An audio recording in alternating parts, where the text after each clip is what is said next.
Bonjour à tous et à toutes, j'espère que vous allez bien. Ça fait un moment, je sais, ça fait un moment. Et voilà, tout va bien. Je suis contente de vous retrouver aujourd'hui sur ce nouveau format que je mets en place. Je me présente pour ceux qui ne me connaissent pas. Je suis Nelly, experte en reconstruction affective. J'aide les femmes à se reconstruire après une déception sentimentale afin de mieux se préparer à rencontrer le partenaire idéal pour elles. Parce qu'il ne suffit pas aussi, d'autre part, de rencontrer le partenaire, mais il est essentiel de pouvoir le garder. Et même quand on rencontre ce partenaire idéal,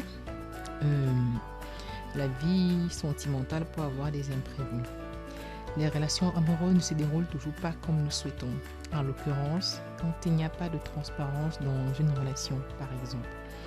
Il peut arriver que le sujet, qu'un projet de parentalité qui au départ était partagé par les deux partenaires, ne le soit plus à un moment donné, à un stade de vie de la grossesse, et ça peut créer des discordes en fait.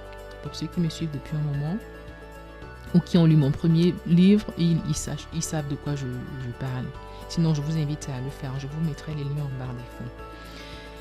Aujourd'hui, je me base particulièrement sur les imprévus qu'on peut rencontrer dans la vie de couple, comme le sujet justement de l'avortement. Ouais, exactement. Déjà, un disclaimer. Je fais déjà un disclaimer. Ce podcast, ce format, cette vidéo n'a pas pour objectif de juger, non.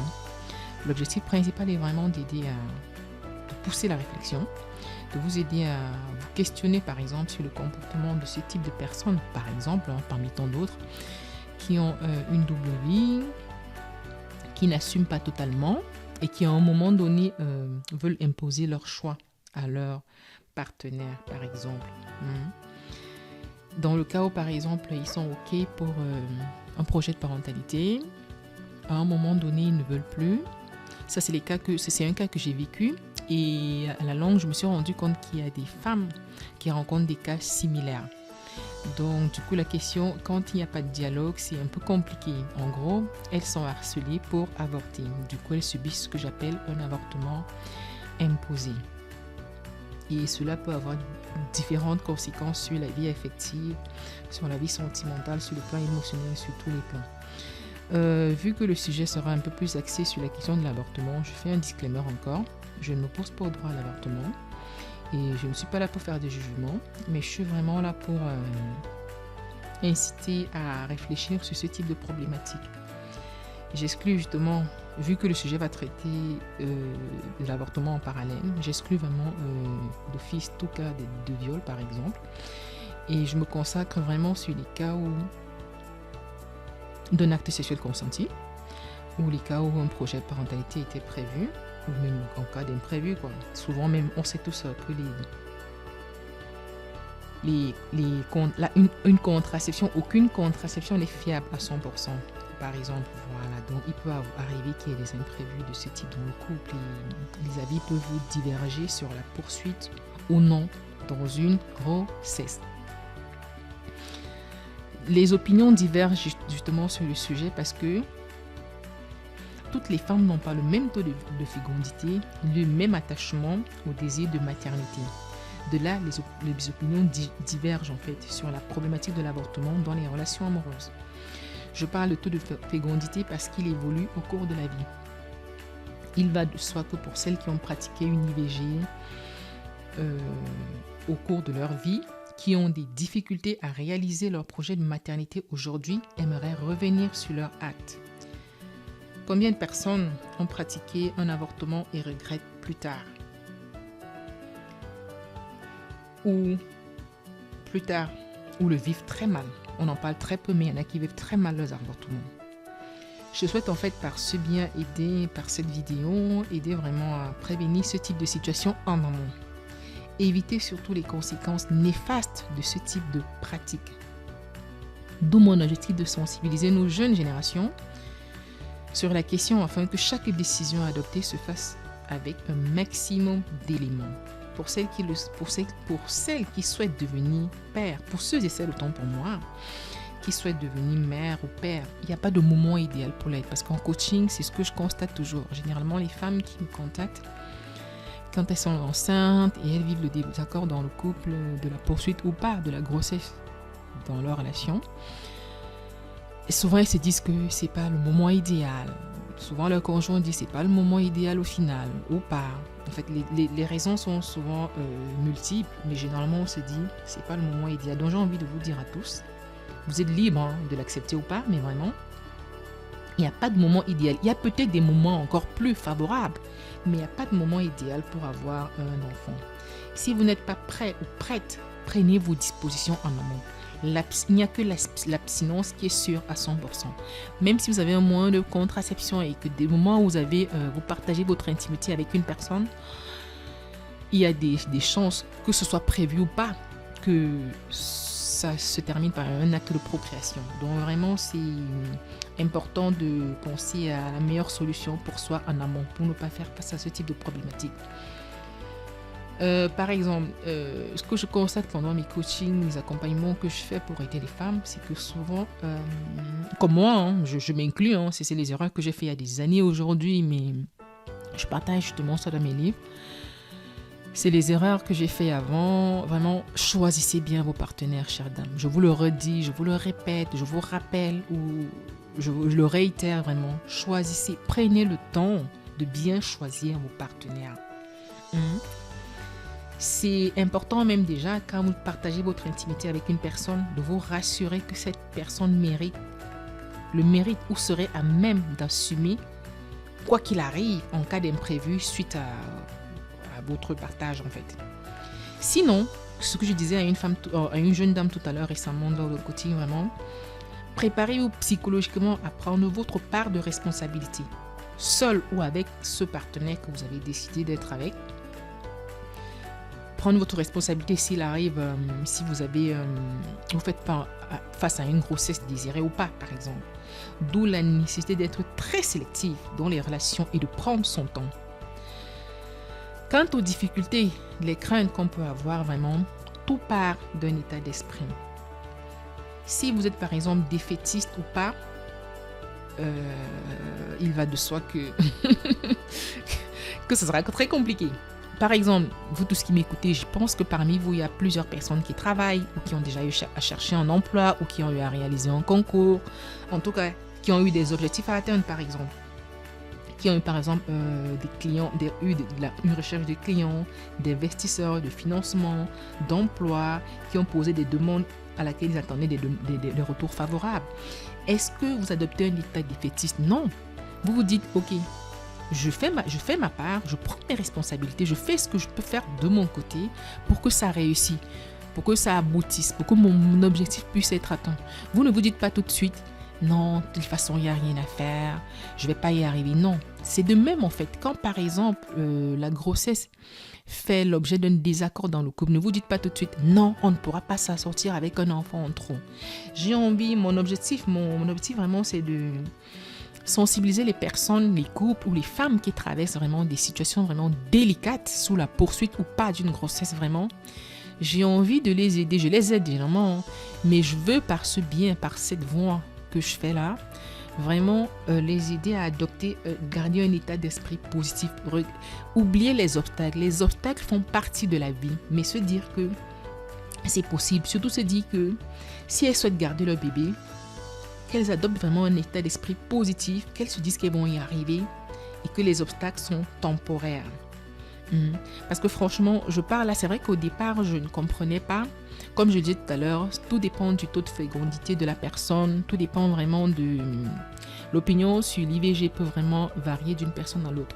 Celles qui ont un taux de fertilité très fort, très élevé, elles ont un avis différent, mais celles qui n'ont pas la possibilité ou alors qui ont du mal à procréer, elles auront un avis bien sûr très, très différent de celles qui ont cette facilité à être enceintes. Donc vraiment, je comprends les femmes qui y font un recours, mais sincèrement, mon objectif c'est vraiment d'encourager celles qui font face à ce type de difficultés à trouver des solutions, à ne pas prendre l'avortement comme la solution ultime, mais regarder tous les contours, tous les avantages qu'il y aurait à préserver l'habit qu'elle porte en elle. Lorsqu'une base, généralement, quand le sujet de la poursuite d'une grossesse fait discorde dans un couple, c'est que la relation n'était pas saine.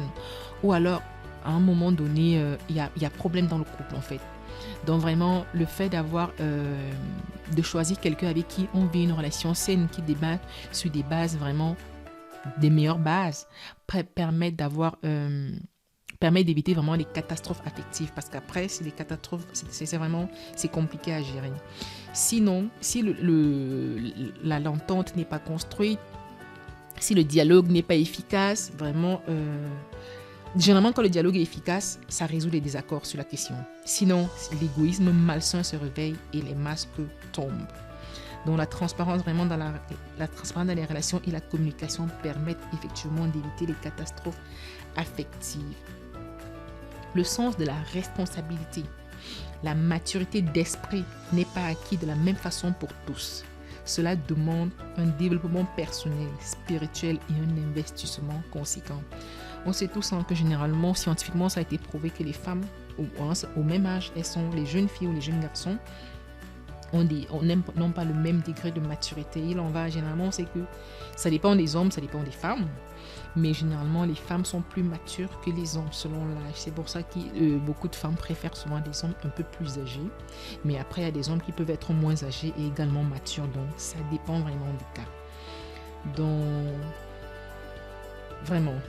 Et en dépit du fait que dans une relation, un conjoint qui n'est pas d'accord pour que sa compagne poursuive sa maternité, le fait qu'éventuellement, j'insiste sur le cas où le conjoint impose l'avortement à sa compagne, parce que c'est le cas où beaucoup de femmes vivent aussi. Parfois, c'est l'inverse. Parfois, c'est la femme qui ne veut pas et le conjoint veut qu'elle garde. Parfois, c'est pas évident à gérer, mais ça soulève beaucoup de sous-jacents, comme par exemple les problèmes liés à l'argent.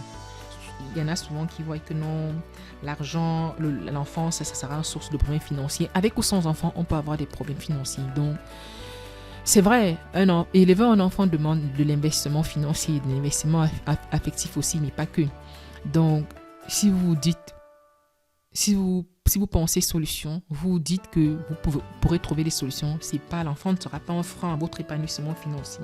C'est ce que j'ai envie de dire par là. L'inconscience des personnes. Il y a aussi l'inconscience des personnes qui préfèrent se voiler la face et les empêche de pousser une réflexion sérieuse sur ce type de problématique. Je me questionne aujourd'hui, je me demande quelle transmission nous faisons à nos jeunes générations. Banalisons-nous des sujets aussi sérieux tels que l'avortement, profonds qui sont d'utilité publique. Le laxisme sur le sujet serait vraiment une catastrophe dont il est vraiment important de sensibiliser les jeunes sur les stratégies comme l'harcèlement au sujet de l'avortement envers celles qui souhaitent garder le bébé et qui veulent cela doit être aboli en fait, parce qu'il y en a souvent ils hésitent. J'en veux aussi aux familles, parce que récemment, c'est pas seulement dans le cas, j'ai connu une connaissance qui regrette aujourd'hui, plusieurs d'ailleurs, mais une particulièrement, c'est sa famille qui lui a fait subir un avortement quand elle était toute jeune, et aujourd'hui elle a un certain âge, et vraiment quand on est mineur on dépend des parents. Et aujourd'hui, selon les cas, là à l'esprit, je pense à 2 cas. Il y a des parents, ils se sont rappelés plus tard que non, ils n'auraient pas dû le faire, parce que justement en l'occurrence celle dont je vous parle, elle n'a pas d'enfant, elle se questionne et elle se dit peut-être que si les parents l'avaient encouragée à garder le bébé, elle n'en serait pas là. Il y a une autre où en fait elle a fait de son plein gré, les parents étaient d'accord, parce que j'ai beaucoup de cas en tête, j'ai beaucoup de cas que j'ai vus de mes propres recherches ou que j'ai vu autour de moi ou que j'ai eu en accompagnement, en coaching. Elle, à 16 ans, sa maman, elle était OK pour pratiquer une IVG. Et aujourd'hui, elle est bien établie, la quarantaine, assumée, une bonne situation professionnelle, une bonne situation sentimentale. Elle a un bon partenaire avec qui elle s'entend plutôt super bien. Mais après plusieurs années, elle n'arrive pas à enfanter. Et elle a fait des analyses médicales qui ont montré que son tôt de fécondité était très bas. Du coup, elle ne sait pas si c'est dû au fait que elle a un certain âge, elle a la quarantaine, ou alors parce qu'elle a pratiqué. Et surtout, elle se dit, peut-être que si elle avait gardé ce bébé, au moins elle en aurait un aujourd'hui. Donc, je veux vraiment sensibiliser tout le monde, toute personne, hein, que vous ayez pratiqué un tel acte ou pas. Vraiment, nous avons toutes des petites sœurs, des petites nièces, des garçons aussi. Il faudrait sensibiliser en amont toutes les personnes pour éviter que ce type de problématique ne se reproduise, qu'il y ait autant de conséquences après. J'ai donné, moi de mon côté, je dis toujours, quand une situation ne va pas, faut contribuer en fait à l'améliorer. Je donne pas mal d'interviews. Si vous regardez sur ma chaîne, vous allez voir plusieurs vidéos que j'ai fait pour sensibiliser sur cette cause. J'ai donné pas mal d'interviews comme vous pouvez le voir là sur la vidéo. Je vous mettrai le lien en barre d'infos pour parler du sujet. Je sais que c'est un sujet très très délicat, très très sensible, mais j'en parle souvent en live pour vraiment éclairer et pouvoir ouvrir la discussion, la réflexion profonde, bien sûr dans le respect, sans jugement sur le sujet. J'ai envie d'ajouter également pour celles qui sont inquiètes pour l'avenir de leur enfant, de se dire qu'elles vont s'en sortir. Parce que souvent, être un moment célibataire au cas où, parce qu'au final, la nature a fait les choses de telle manière en sorte que la femme, en fait, c'est elle qui finalement porte la vie. Si l'homme portait une part de sa vie et la femme une part de sa vie, ce serait peut-être facile de prendre une décision. Dans ce cas, l'homme déciderait de ne pas garder sa part et la femme de garder sa part, ou inversement, ou tout simplement les deux s'accorderaient pour garder. Mais le sujet est critique quand l'un des partenaires ne veut pas garder le bébé et l'autre veut. Du coup, qu'est-ce qu'on fait? C'est compliqué à gérer. C'est pas si simple en fait. S'il n'y a pas de concession, s'il n'y a pas de dialogue. Pour la femme justement qui se dit, ok, je vais m'en sortir avec ou sans lui, je vais m'en sortir, je décide de donner la vie, je décide de risquer ma vie pour donner la vie. J'ai envie de leur dire, vous pouvez vous en sortir. Vous trouverez l'aide dont vous avez besoin si vous le souhaitez. Les situations souvent arrivent dans nos vies pour un but précis. La difficulté, c'est vraiment de l'accepter, de tirer les leçons et d'avancer. Acceptons les challenges de la vie. Ils sont temporaires, ils nous mûrissent, ils nous fortifient. C'est vrai qu'ils nous amènent à sortir de notre zone de confort, mais parfois après, ça vaut le coup. Dites-vous, je disais tout récemment à une de mes coachées que demande-toi, si tu gardes le bébé, demande-toi si tu vivras dans 5 ans, si tu seras content de ta décision. Ou si tu ne gardes pas, demande-toi si tu seras content de ta décision. Donc vraiment, j'ai envie d'inciter les personnes à vraiment réfléchir à la question. Pour aller plus loin, j'ai écrit « Avorter ou solutionner » qui est disponible sur Amazon. Pour ceux qui me suivent sur Instagram, vous pouvez me contacter aussi pour que je vous l'envoie si vous êtes en France. Et je peux également vous accompagner si vous êtes prête à vous investir. Parce qu'en fait, pour qu'un coaching marche, il faudrait que vous mettiez du sien en fait. Le travail, il y a une part de travail qui se fait aussi beaucoup par vous. Donc voilà un peu ce que je voulais vous partager avec vous aujourd'hui. Pour aller plus loin, justement, procurez-vous vraiment mon livre. Le livre, c'est pas seulement pour les femmes qui sont enceintes et sous pression. C'est vraiment le récap de plusieurs erreurs qu'ont commises des femmes que j'ai accompagnées et qui peuvent vous aider si vous traversez par là. Des femmes qui ont traversé des histoires similaires à moi, à la mienne, et dont j'ai remarqué qu'elles ne sont pas seules. Merci de m'avoir écouté jusqu'au bout. En tout cas, j'espère que le sujet va vous aider à mûrir votre décision si vous êtes enceinte en ce moment et que vous hésitez entre garder ou pas parce que votre conjoint n'est pas OK. Ou alors tout simplement, j'espère que ça vous aidera si vous connaissez, ça vous aidera à aider une personne que vous connaissez et qui traverse cette situation difficile. Je vous laisse en barre d'infos des podcasts que j'ai fait, des interviews que j'ai fait sur le sujet et voilà. Prenez soin de vous. Devenez actrice pour les femmes, devenez actrice de votre vie affective. Vraiment, prenez les choses en main et tout ira pour le mieux. Merci à tous. Bye bye.